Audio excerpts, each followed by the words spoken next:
Alright guys, so it's time to talk about theories, conspiracies, and the what ifs. And today we're discussing the brand new title of the upcoming third entry for Spider-Man, which of course we recently found out is Spider-Man No Way Home. And why I think this is a setup to reveal what happens at the end of the film, to give them some room to be able to tell new Spider-Man stories, or to be able to write Spider-Man out of the MCU, just in case a new contract does not end up getting worked out to keep him in the MC. So, let's get to that.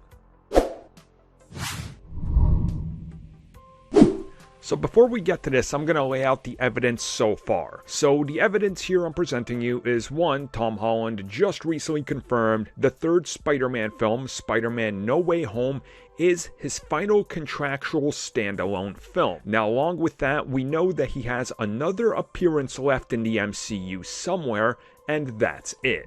Piece of evidence number 2. When they decided that they could work together after a huge public debacle in regards to fighting over the rights to Spider-Man, after Sony pulled him out of the MCU and it was all made very public, Kevin Feige confirmed that Spider-Man is a character that can exist in the multiverse, and there he confirmed to us that yeah, this Spider-Man is more than likely going into the multiverse. Originally, Spider-Man 3 was not intended to be a multiverse film. We've sort of learned that through time. But due to these changes and Doctor Strange becoming a multiverse film, and delays and changes, and obviously conversations with Sony, Spider-Man 3 ended up changing in a completely different direction, and it now is a multiverse film. Another piece of evidence is Sony. They keep saying they're going to make their own Spider-Man that crosses over with Venom. They're setting up their own universe on the side, and this is why they wanted to take Tom Holland and keep him out of the MCU and use him in their franchise, because it makes their franchise look better that they have a Spider-Man of their own.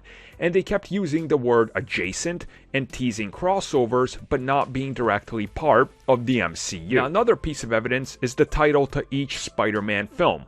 The first one, Spider-Man Homecoming. We get it, there was a homecoming dance that was such a minor little part of it, it didn't even make sense. But the title was clearly Homecoming because he was home over at Marvel Studios. Example number 2 of that is Spider-Man Far From Home. The title was exactly what the film was. Spider-Man is far from home.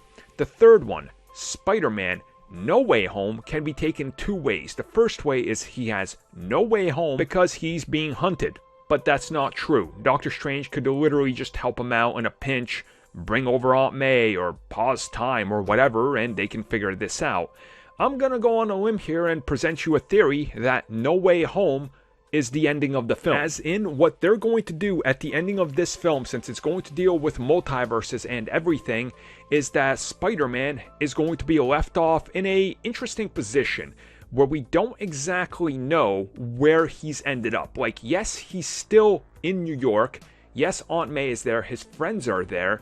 But things are going to look somewhat different. He's going to land somewhere in the multiverse, and he's not going to have a way home, aka no way home to the proper MCU, because of something that happens in the third film. This gives them negotiating power. This puts them in a position where if Sony wants to do something with Tom Holland, it's their contract and they have to negotiate. Over on the Marvel side of things, they finished up their story arc with Tom Holland's Spider-Man. They left it off in an interesting position where they don't have to acknowledge the character because he's gone, and he has no way home again because it's part of this whole multiverse thing where they could say that he's been left in that multiverse because of his safety, and you sort of end the character's story there, and if Sony picks it up with new contracts, they can continue it, but it's technically not the MCU then. It would be Sony playing adjacent to the MCU. Keeping Tom Holland, they can't reference, use footage, or mention Iron Man or any of that, but they can play around with those elements. On the other side of it, if they decide to go back to the contractual table and figure something out, it's easy for Doctor Strange in a 4th Spider-Man film to show up and be like, okay, guess what, you're back in the MCU now, we wrote this into the plot, it's here we go. And Sony could use this as leverage to get their stuff into the MCU as well. Because again, money talks, And if everybody wins, then everybody wins. Financial incentive is the way to go. And all this really hinges on Kevin Feige saying that Spider-Man is a multiverse character. Why would they say that? Just why? I think it's because of this. They understand where Spidey's ending up, and they understand that they have to write him out, because if they just leave him in New York, and suddenly the Avengers are forming, and other heroes are popping up in New York, but they can never reference Spider-Man, that seems like wasted opportunity, considering he's a mainstay MCU and Avenger.